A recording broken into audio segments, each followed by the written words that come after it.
Bismillahirrahmanirrahim. Assalamualaikum warahmatullahi wabarakatuh. Perkenalkan, nama saya Muhammad Tasbih Kurniawan dari kelas IT 4502. Pada mata kuliah sistem operasi kali ini saya akan menerangkan terkait security.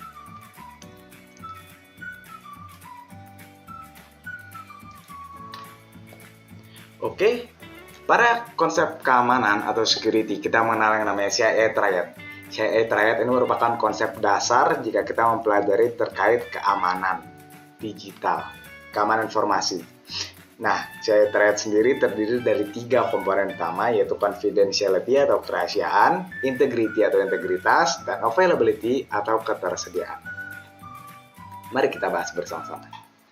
Confidentiality, the property that information is not made available or disclosed to unauthorized individual, entities, or process.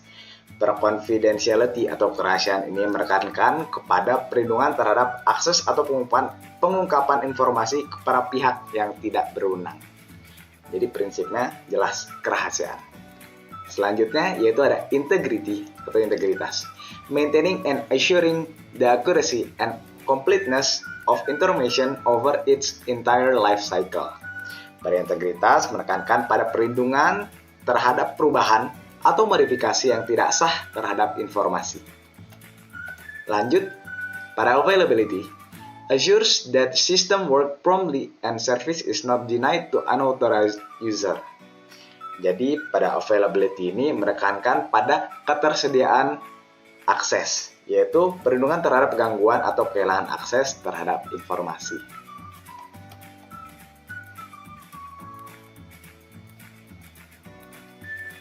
Pembahasan selanjutnya, maaf, terdapat error sedikit. Ya, ini threat atau ancaman. Threat, apa itu threat? Ancaman adalah potensi terjadinya peristiwa yang tidak diinginkan yang pada akhirnya dapat merusak dan mengganggu aktivitas operasional dan fungsional suatu organisasi.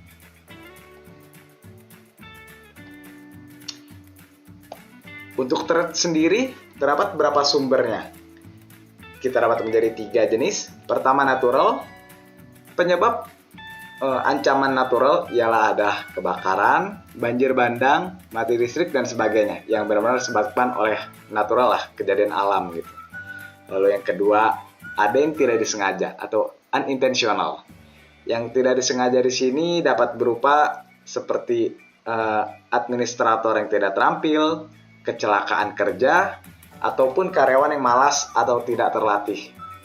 Di sini maksudnya ketika mereka malas untuk belajar dan mengetahui bagaimana cara-cara yang aman untuk bekerja tersebut. Lalu yang disengaja tadi terdapat 2 jenis, yaitu kesengajaan internal dan kesengajaan eksternal. Untuk kesengajaan internal sendiri dapat berupa karyawan yang baru saja dipecat, karyawan yang merasa tidak puas, atau service provider atau penyedia layanan, dan pada kontraktor. Lalu eksternal sendiri terdapat beberapa jenisnya juga, yaitu bisa berupa hacker, kriminal, teroris, agen intelijen asing, atau corporate raiders. Beberapa threat actor atau agents kita dapat di sini ada black hat, white hat, grey hat, suicide hacker, script kiddies, cyber terrorist, state-sponsored hacker, hacktivist, hacker teams, industrial spies insider, criminal syndicate, and organized hacker. Kita masuk bahasan selanjutnya, yaitu authentication. Basis for most type of access control and accountability.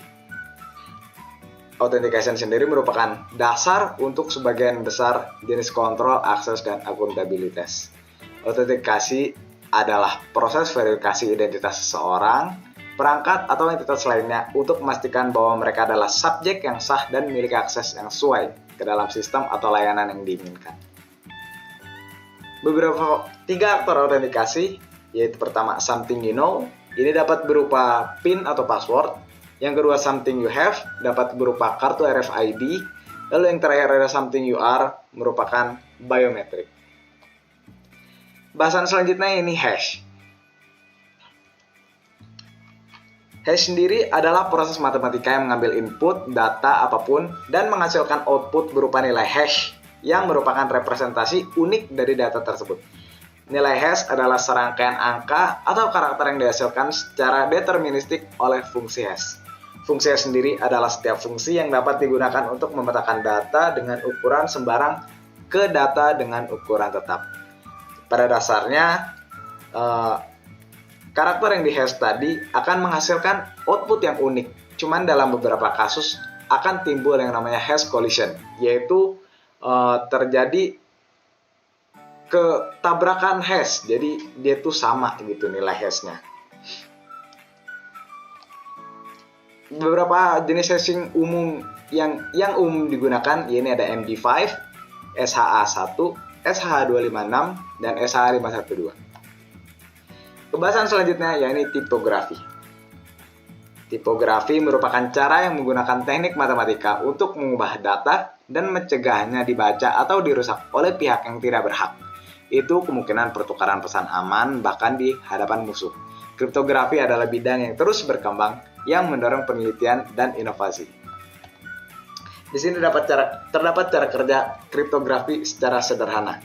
Dapat lihat sini, dari pertama kita mempunyai plain text misalnya. Plain text kita tulisannya di situ hello. Nah, lalu kita lakukan proses enskripsi. Proses enskripsi di sini melibatkan penggunaan algoritma enskripsi dan kunci enskripsi.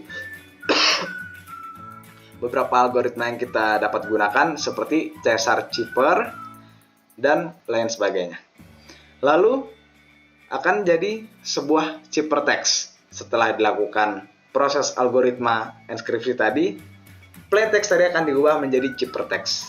Lalu jika ingin dibaca kembali, kita akan membalikan proses enskripsi tadi dengan proses dekripsi menggunakan algoritma yang sama tentunya. Lalu maka pesan ciphertext tadi dapat berubah lagi menjadi pesan plain text yang dapat kita baca tentunya. Terakhir, bahasan terkait akses kontrol. Akses kontrol dapat menentukan jenis akses apa yang diizinkan, dalam keadaan apa, dan oleh siapa. Kontrol akses diskresioner, kontrol akses wajib, kontrol akses berbasis peran, dan lain-lainnya. Beberapa jenis akses kontrol model dapat dilihat sini, ada attribute based access control, discretionary access control, identity based access control, mandatory access control, organization based access control, role based access control, dan terakhir responsibility based access control. Mungkin cukup sekian presentasi saya pada hari ini. Beberapa referensi yang saya gunakan untuk presentasi hari ini ialah dapat dilihat pada slide berikut. Cukup sekian presentasi dari saya. Terima kasih. Wassalamualaikum warahmatullahi wabarakatuh. See you.